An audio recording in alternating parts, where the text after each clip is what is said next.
morning. Yesterday I had taken your chapter Super Sherpa Rewrites Everest Story. Now today I will take question answer from this chapter. Our first question is, why is एपा Sherpa now called super Sherpa? क्यों उसको super Sherpa बुलाया गया? एपा Sherpa is called super Sherpa because he scaled the mountain Everest for the 10th time. क्यों? क्योंकि उसने 10 बार जो था माउंटेन एवरेस्ट को नापा था. Our second question is, why does hanging his boots mean? Hanging his boot का मतलब क्या होता है? आपसे इस क्वेश्चन में पूछ रहा है. तो इसका मतलब ये होता है, hanging its boot means to retire from his profession. यानी कोई भी जो सर्विस करता है या जिसका जो प्रोफेशन है उससे जब वो रिटायर हो जाता है, मतलब अपना काम करना छोड़ देता है, उसकी एक उम्र ऐसे आती है जहाँ से उसको रिटायर कर दिया जाता है. It means retirement from the profession. Third, why did Apa Sherpa decide to climb the Everest for the 18th time? क्यों 18 बार जो है उसने शेरपा ने डिसाइड किया क्लाइम करने का, ऊपर चढ़ने का? Answer of this question, Apa Sherpa decided to climb the Everest for the 18th time in order to create awareness about the global warming. जो ग्लोबल वार्मिंग की अवेयरनेस था उसको समझने के लिए, उसकी अवेयर रहने के लिए, उसके लिए उसने, और पोटेंशियल थ्रेट टू खम्बू वैली, और जो धमकी दी थी पोटेंशियल खम्बू वैली के बारे में, इसलिए उसने क्या करा, 18 टाइम उसको एवरेस्ट पर उसने चढ़ने का डिसाइड किया. Now let's come our fourth question. Give 4 words that best describe एपा शेरपा के लिए आप 4 बेस्ट वर्ड बताओ जो उसको क्या करते हैं, डिस्क्राइब कर रहे हैं. तो एपा शेरपा इज एडवेंचरस, एडवेंचर करने का शौक था उसको, पहाड़ियों पे चढ़ना ये. Second, diligent. थर्ड, हेल्पफुल, मददगार था. और फोर्थ, इको फ्रेंडली था, वो दोस्ती करता था, इको फ्रेंडली था. फिफ्थ क्वेश्चन, विच सोशल कॉजेज मेड एपा Sherpa scale mount Everest? Social causes क्या थे, क्या बने हुए थे एपा शेरपा को जो माउंट एवरेस्ट पे की जाने के लिए सोशल कॉज थे, कारण थे, क्या थे? Apa Sherpa scaled mountain Everest to draw attention to the need for the better education for Sherpas. क्यों? उसने एक अच्छी एजुकेशन, अच्छी शिक्षा के लिए करा था जो शेरपास को मिल सके. Now let's come question number 6. Why did Tenzing Norgay risk his life? जो तेंजिंग नोर्गे था, जो फर्स्ट टाइम उस पर चढ़ा था, उसने उसके क्यों अपनी लाइफ पे रिस्क ली, क्यों परेशानी उठाई? Tenzing risk his life. क्यों रिस्क ली? उसने अपनी लाइफ में in order to afford a good education for his children, क्योंकि उसके बच्चों को क्या मिले, अच्छी एजुकेशन मिल सके. Question number 7, what does divide ascent mean? कल भी मैंने आपको चैप्टर में बताया था, डिविड एसेंट मीन्स होता है climbing for the first time. जब आप कहीं पे पहली बार चढ़ रहे हो तो उसको हम क्या बोलेंगे, divide ascent. Question number 8, what changes does Apa Sherpa want the people to make? क्या चेंजेस बनाए थे उसने लोगों के लिए?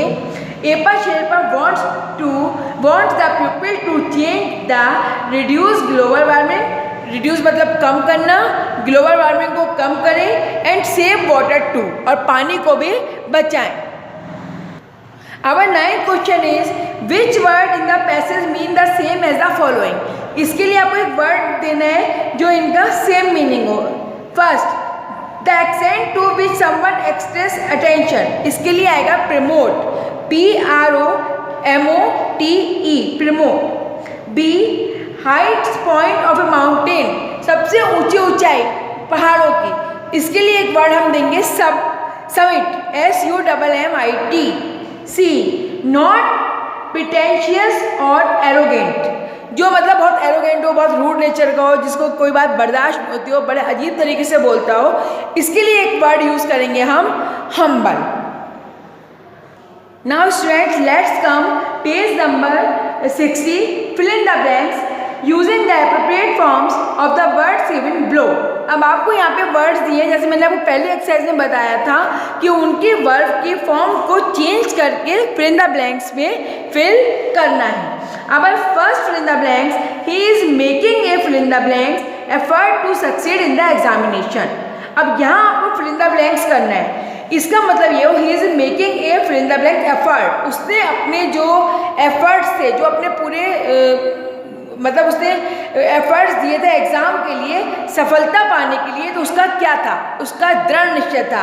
यानी in the fill in the blanks we will fill he is making a determined efforts to success in the examination. Second, we should hold corruption in fill in the blanks. We should hold corruption, हमें corruption को रोकना चाहिए। इसका answer आएगा अबहेरेंस। अबहेरेंस मन होता है घृणा। घृणा के लिए हमको क्या करना है, इसको करप्शन क्यों होता है, घृणा से। Third, he dwells in A rented house in Delhi last year. Rented किराए के मकान पे दिल्ली में क्या रहता था, तो the correct answer is dwells, DWELLS। Fourth, there is no fill in the blanks in this town. It is the same as it was 5 years ago. In this fill in the blanks, we will put alteration. Alteration means परिवर्तन. So the meaning of this sentence, there is no alteration in this town. It is the same as it was 5 years old. 5 साल से ये ऐसे चला आ रहा है, यहाँ पर कोई भी परिवर्तन नहीं हुआ है।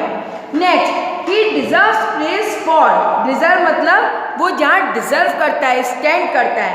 he deserves praise for fill in the blank the situation tactfully। praise मतलब तारीफ, किसी की प्रशंसा करना। तो he deserves praise for handling the situation tactfully, मतलब क्या करता है, वो जो भी परेशानियाँ होती हैं उनको tactfully क्या करता है, हैंडल कर लेता है। 6, we love children for their innocence, हम बच्चों को क्यों प्यार करते हैं, उनकी मासूमियत के लिए। Next, the crops have been damaged by these fill in the blanks rains. इसका आंसर आएगा टोरिएंटल। टोरिएंटल मीन्स होता है मूसलाधार, यानी द फसल जो है वो मूसलाधार बारिश से पूरी डैमेज मतलब खत्म हो गई है। 8, the rich man has been fill in the blanks by the militarians, मतलब जो अच्छे आदमी थे वो स्लेन मतलब मारे गए, किसमें, मिलिटेंट्स में। Next, the fill in the blanks of his face suggest that he is a saint, मतलब जो उसका फेस है वो उससे पता चल रहा है कि वो क्या है, एक साधु है। तो हम क्या पे लिखेंगे, क्या आंसर लिखेंगे इसका, innocence. The innocence of his face suggest that he is saint. Next, he has been awarded a fill in the blanks for studying in Canada. He has been awarded a fill in the blanks for studying in Canada में fill in the blanks में आएगा fellowship,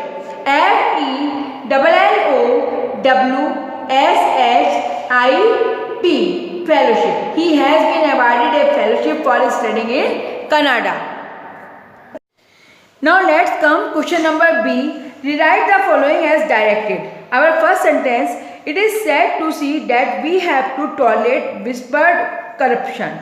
Substitute the words italicized by a preposition phrase. आपको क्या करना है, जो italicized word है to tolerate, उसको preposition में convert करके लिखना है।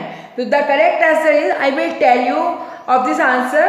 It is sad to see that, it is sad to see that we have tolerance for, tolerance for क्या आएगा यहाँ पे, इस जगह पे टॉलरेंस फॉर विस्पर्ड करप्शन।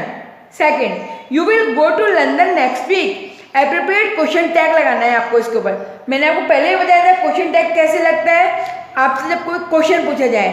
अब इसमें यू विल दे रखा है, you will go to London next week, तो इसका क्वेश्चन टैग बनेगा विल नॉट कर देंगे, जहाँ अफर्मेटिव होगा उसको निगेटिव में और जहाँ निगेटिव होगा उसको अफर्मेटिव में चेंज कर देंगे। तो क्या आ जाएगा इसका आंसर, वॉन्ट यू।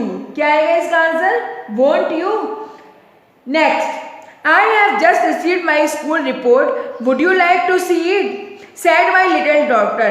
आपको ये नरेशन में चेंज करना है, तो क्या नरेशन में क्या चेंज होगा, इसका आंसर आएगा माई लिटिल डॉटर सेड, ये लिटिल डॉटर जो पहले आ जाएगा, माई लिटिल डॉटर सेड क्या, I that she had just received her school report, she had just received her school report. Fourth, I pay you next week when I get my salary. अब क्या करना है आपको यहाँ पे use the verb within brackets appropriately. पे दे रखा है, पे को सही उसमें यूज करना है. तो क्या कह रहा है ये, आई पे यू नेक्स्ट वीक. अब नेक्स्ट वीक की बात चल रही है तो यहाँ फ्यूचर टेंस आ जाएगा. तो हम क्या बोलेंगे, I will pay you next week when I get my salary. Last, fish lives in water. मछलियाँ पानी में रहती हैं. क्या करना है, use one word for the word of italicise. Italicise क्या है, लिव्स. तो क्या लिखना है आपको, अब हम लिव नहीं करेंगे, अब हमें ना हम लिखेंगे इन वाटर में लिखेंगे. तो कहाँ रहती हैं, फिश इन ये एक्वेटिक. फिश क्या होती है, एक्वेटिक. इसका मतलब होता है lives in water. So students, I had completed all the exercise as well as question answer from this chapter. Tomorrow onwards, day after tomorrow Saturday, you will complete in your notebook. Thank you. Have a nice day.